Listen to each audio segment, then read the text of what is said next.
الحمد لله وكفى والصلاة والسلام على سيد الأنبياء محمد المصطفى وعلى آله وأصحابه أولي الصدق والصفاء.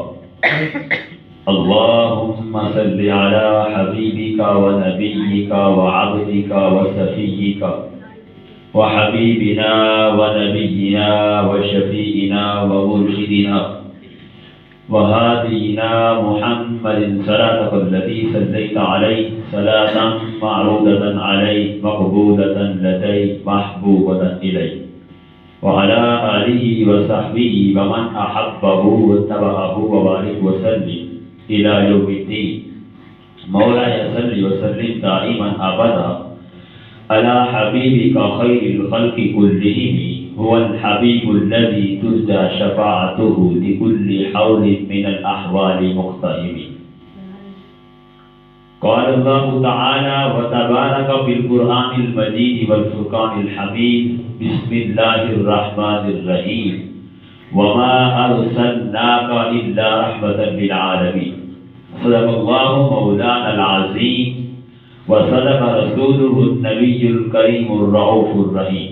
اللهم نور قلوبنا بالقرآن وزين أخلاقنا بالقرآن وأدخلنا الجنة بالقرآن ونجينا من النار بالقرآن.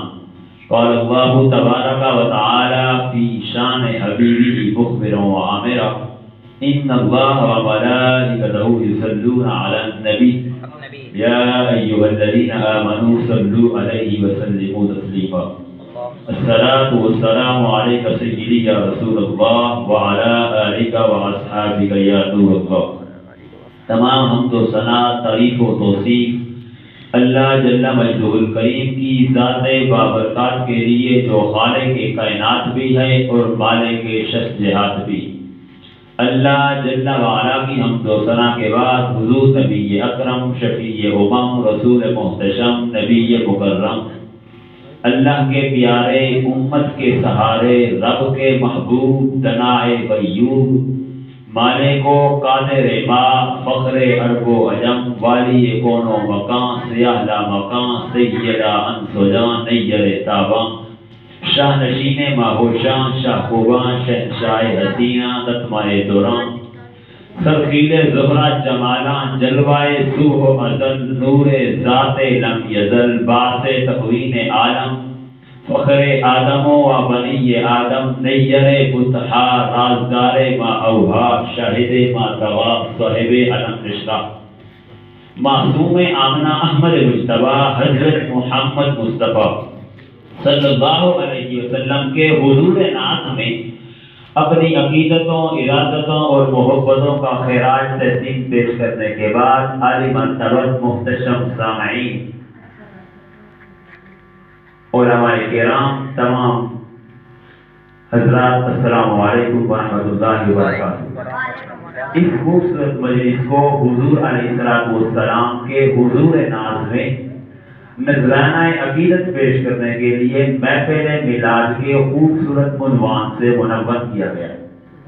آپ لوگ جس شوق کے ساتھ جس بلغرا کے ساتھ جس محبت کے ساتھ تشریف لائے اس کا بہتر صلہ اللہ آپ کو نصیب فرمائے. بارگاہ عزیز میں دعا گو ہوں کہ اللہ تبارک و تعالی میری زبان پر ایسے کلمات جاری کر دے جو میرے لیے بھی اور آپ کے لیے بھی نفع کا سبب ہوں، جس سے ہمارے اعتقادات کو نفع پہنچے، ہمارے اعمال کو نور ملے اور ہمارے باطن کو قرار اور تسکین کے اجالے نصیب ہوں. یقیناً ہم حضور کا ذکر کرنے اور سننے کے لیے جمع ہو رہے ہیں. امید ہے کہ یہ ہمارا جمع ہونا اللہ تبارک و تعالیٰ اپنی پاک بارگاہ میں قبول فرمائے. میں آپ کو پہلے ایک مجلس میں یہ کرتا ہوں جس کو منعقد ہونے کے لیے مسجد نبوی کا صحن میسر آیا. آج تو ہم جھولی پھیلا کے عرض کرتے ہیں، سنا ہے آپ ہر عاشق کے گھر تشریف لاتے ہیں، ہمارے گھر میں بھی ہو جائے چراغاں یا رسول اللہ. لیکن یہ وہ مجلس تھی کہ جس میں ایسا چراغاہ ہوا دنیا نے دیکھا، مجلس صحابہ بپا تھی، حضور حجرہ انور میں موجود تھے، صحابہ اس عنوان سے گفتگو کر رہے تھے کہ ہمیں حضور کی صورت میں انعام خداوندی ملا۔ یار آج جلسہ اچھا ہو جائے، کوئی خطیب اچھا بیان کرے، کوئی نعت پڑھنے والا خوبصورت انداز میں ثنا خوانی کرے تو مہینوں تک اس کے تذکرے کرتے ہیں، یار ہمیں اچھا خطیب مل گیا، ہمارے جلسے کی کیسی رونق لگی، ہمیں اچھا نعت خواں مل گیا، کیسا رنگ بنا۔ تو پھر وہ کیوں نہ فخر کرتے ہوں گے جنہیں حضور ملے؟ ان کا یہ عنوان کیوں نہیں ہوگا؟ ان کی گفتگو کا یہ موضوع کیوں نہیں ہوگا؟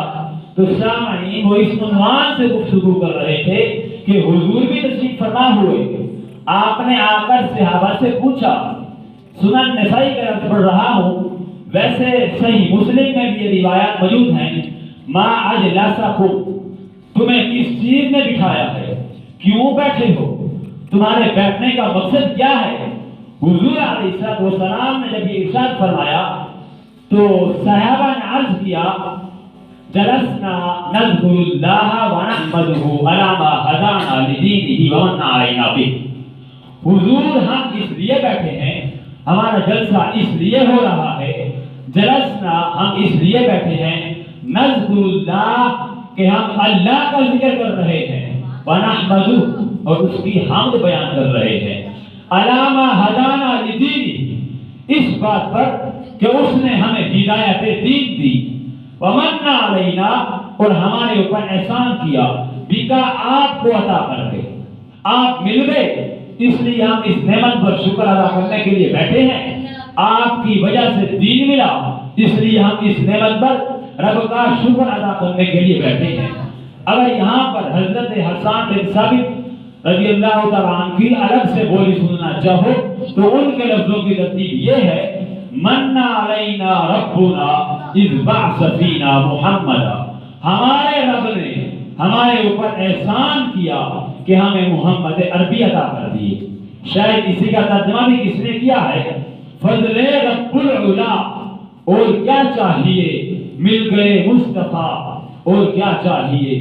تو صحابہ نے عرض کیا، حضور ہم اس لیے بیٹھے ہیں، جلسنا نذکر اللہ ونحمدہ علی ما ہدانا لدینہ ومن علینا بہ، کہ آپ کی صورت میں ہمارے اوپر جو احسان ہوا اور ہدایت دین ملی، اس پر رب کا شکرانہ ادا کرنے کے لیے یہ مجلس برپا کی ہوئی ہے۔ سامعین محترم، بات تو سادہ سی ہے، کوئی آپ سے پوچھے کیوں بیٹھے ہو تو آپ کہیں گے محفل میلاد میں، بات ختم ہو جائے گی۔ لیکن اب یہاں پر حضور علیہ السلام نے قسم مانگ لی، اب صحابہ نے باقاعدہ قسم دی، انہوں نے کہا جی ہم حلف اٹھاتے ہیں، ہم اس لیے بیٹھے ہیں۔ جب حضور نے قسم مانگی تو ظاہر ہے سب کے چہروں پر حیرت اور استعجاب کی کیفیت تو تھی، یہ موقع بظاہر قسم کو نہیں تھا، بات تو سادہ تھی، لیکن اب حضور نے قسم مانگ لی۔ پوچھا گیا کیوں بیٹھے ہو؟ فرمایا ہم اللہ کا ذکر کرنے کے لیے بیٹھے ہیں، اللہ نے آپ عطا کیے اور ہدایت دین دی، اس پر ہم رب کا شکرانہ ادا کرنے کے لیے بیٹھے ہیں۔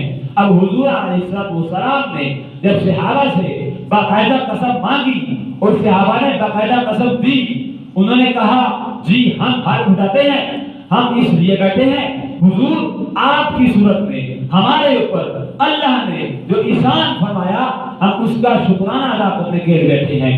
اب حضور نے جب قسم مانگ لی تو فرمایا اے صحابہ، یہ جو میں نے آپ سے قسم لی ہے یہ کسی تہمت کی بنیاد پر نہیں لی، تمہارے قول کی صداقت پر مجھے کوئی شک نہیں گزرا، سن لو میں نے یہ قسم لی ہے، میں نے کیوں لی؟ فرمایا اے صحابہ، تم یہاں بیٹھے تھے، میں حجرے میں تھا، آتانی جبریل علیہ السلام، میرے پاس جبریل امین حاضر خدمت ہوئے، فاخبرنی ان اللہ عز وجل یباہی بکم الملائکہ، تو فرمایا جبریل نے محبوب ذرا باہر تو نکل کے دیکھو، تمہارے صحابہ کے اس عمل پر اللہ فرشتوں میں ناز فرما رہا ہے، مولا اعلیٰ میں فرشتوں میں، کہ دیکھو صدیاں بیت گئی لیکن یہ آپ بھی بیٹھ کے کائنات کے اس محبوب کا شکرانہ ادا کر رہے ہیں۔ تو اس لیے یہ آج کی اس مجلس میں بھی کوئی بعید نہیں کہ اللہ فرشتوں سے فرمائے دیکھو صدیاں بیت گئی لیکن یہ اب بھی بیٹھ کے کائنات کے اس محبوب کا نام بلند کر رہے ہیں اور حضور علیہ السلام کا شکرانہ ادا کر رہے ہیں. اس لیے آپ یہاں آئے ہیں, بیٹھے ہیں, درود و سلام کے ماحول میں بیٹھے ہیں. ابھی آپ نے حضور کی مدت کے پھول لیے اور سر شام سے ہم ذکر رسول کی کیفیت میں بیٹھے ہیں اور حضور کی بارگاہ میں 10 بستہ سلام بھی ہوگا اور دعا کے لیے ہمارے ہاتھ اٹھیں گے اور ہمارے لیے یہ لمحے کتنے حسین گزریں گے. سامعین محترم, میں نے کتب میں پڑھا کہ 12 نبیوں نے حضور کی امت میں ہونے کی آرزو کی. ہم نے تو کوئی آرزو بھی نہیں کی, ہم نے تو کوئی تمنا بھی نہیں کی, نہ ہم نے کوئی منت مانی, بس سوئے تھے, وقت جاگ پڑے. ہمارے والد گرامی مسجد سے مولانا کو لا کے بلا رہے, انہوں نے کان میں آ کے کہا مبارک ہو حضور کا غلام بن کے آ رہا ہے. تو سامعین محترم, انبیاء کرام علیہ السلام ہاتھ پھیلا پھیلا کر اللہ کی بارگاہ میں دعائیں کرتے رہے. اس نے کہا ربنا وابعث فیہم رسولا, مالک آنکھیں بوڑھی ہو گئی, اب بھیج بھی دے. اسے کوئی بولا ومبشرا برسول یاتی من بعد اسمہ احمد. نعرہ تکبیر, نعرہ رسالت, نعرہ خلافت, نعرہ